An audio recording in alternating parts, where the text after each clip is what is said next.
நமஸ்தே. இப்போது சுரானா அப்படின்னா திருடுதல் அப்படின்னு அர்த்தம். மெயின் பிதாஜி கே, பிதாஜின்னா அப்பா, அப்பாவுடைய ஜேப்னா பாக்கெட்னு அர்த்தம். பைசா சுராத்தாகும், பணம் திருடுகிறேன்.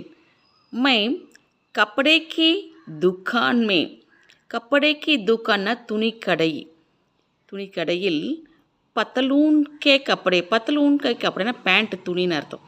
சுராத்தாகும் திருடுகிறேன். மை அப்புனே கர்மே, நான் அப்புனேனா ஒன்ஸ் ஓன் அப்படின்னு அர்த்தம். நான் என்னுடைய வீட்டில் மிட்டாயி, மிட்டாயினா ஸ்வீட்ஸ், சுராத்தாகும் திருடுகிறேன். நெக்ஸ்ட்டு சாப்னானா அச்சிடுதல் அப்படின்னு அர்த்தம். மை நோட்டீஸ் சாப்தாகும், நான் நோட்டீஸ் அச்சிடுகிறேன்.